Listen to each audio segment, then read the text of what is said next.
नमस्कार साथियों, सुप्रभात, जय हिंद, जय भारत।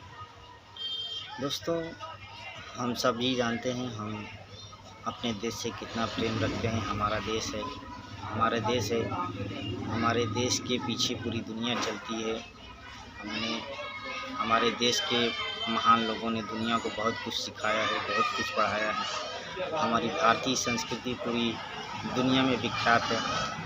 लेकिन इन प्रसिद्धियों के बावजूद भी हमारी भारतीय संस्कृति में कुछ ऐसी कुप्रथाएँ हैं जो हमारे समाज के लिए, हमारी भारतीय संस्कृति के लिए कलंक साबित होती है, जो हमारी भारतीय संस्कृति को धूमिल करती रहती है। इस कुप्रथा का नाम है दहेज प्रथा। आजकल हमारे समाज में बहुत ज़ोर शोर से प्रचलित है।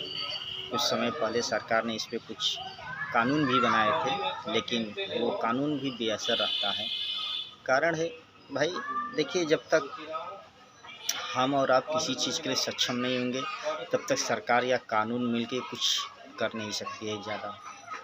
तो किसी भी बुराई को अगर जड़ से ख़त्म करना है तो उसके लिए सर्वप्रथम हमें सक्षम होना होगा। जब तक हम सक्षम नहीं होंगे तब तक वह बुराई कभी नहीं मिटेगी, चाहे वो कोई भी बुराई हो।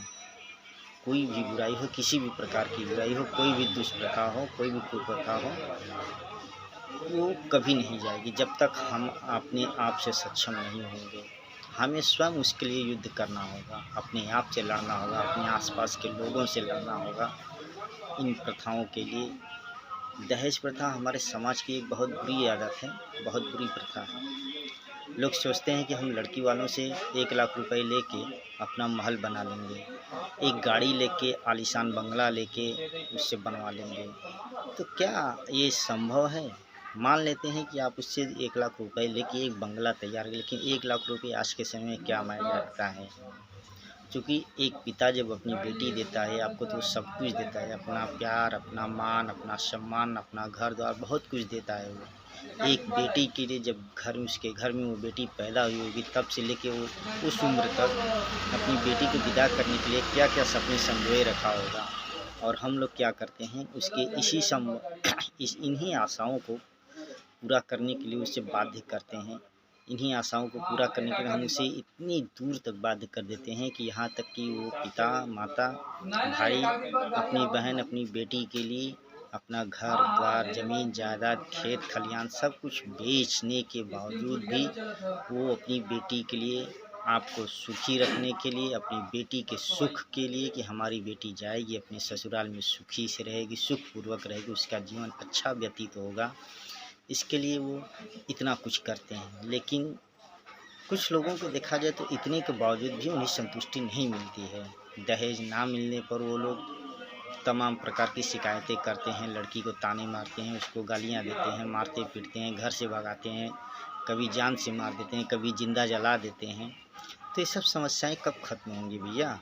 ये सब समस्याओं को लेकर हम अपनी भारतीय संस्कृति को तो धूमिल ही कर रहे हैं ना। हमारी भारतीय संस्कृति तो इनसे और भी धूमिल हो रही है।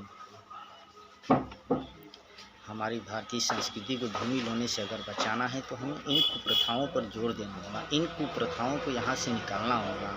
और इसके लिए ज़रूरी है हमें, जब तक हम इन कुप्रथाओं के लिए सक्षम नहीं होंगे तब तक ये सब कुप्रथाएँ यहाँ से हटेंगी नहीं। इन कुप्रथाओं को जड़ से मिटाने के लिए हमें इन सब चीज़ों के विरुद्ध अपने भाई बंधु, अपने माता पिता, अपने आस पड़ोस वालों से युद्ध करना होगा, जंग लड़ना होगा। इसके लिए जो जंग हम बॉर्डर पे लड़ते हैं, वही जंग हमें अपने आसपास में भी लड़ना होगा, इस बुराई के लिए। इस अच्छाई और बुराई के बीच जो बॉर्डर है, हमें इस बुराई को उसकी उसी बॉर्डर पर रहने देना है।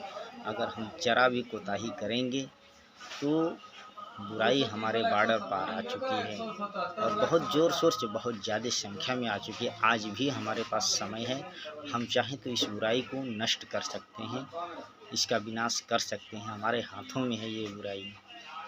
किसी भी बुराई को मारना बहुत मुश्किल नहीं होता है और बहुत आसान भी नहीं होता है, क्योंकि जैसा कि कहा गया है, हमारे देश के महान कवियों ने कहा है, बहुत कुछ कहा है बुराइयों से लड़ने के लिए या किसी भी चीज़ के लिए। जैसे कहावत है, मन के हारे हार है, मन के जीते जीत। तो भाई सत्य बात है, जब तक हम अपने मन से सज्ज नहीं होंगे तब तक कोई हमें कुछ नहीं कर सकता है। हम किसी भी प्रकार की बुराई से नहीं लड़ सकते हैं। किसी भी प्रकार की बुराई से लड़ने के लिए हमें अपने अंदर से अपने अंदर जागरूकता पैदा करनी होगी। अपनी अंतरात्मा से समझना होगा कि क्या हम जो ये कुप्रथा पे चल रहे हैं, इस कुप्रथा को स्वीकार करें, क्या ये सत्य है, ये उचित है। तो जब तक हम ऐसे कदम, ठोस कदम नहीं उठाएंगे कि तब तक सरकार भी हमारा साथ देने से पीछे रहेगी। नमस्कार दोस्तों।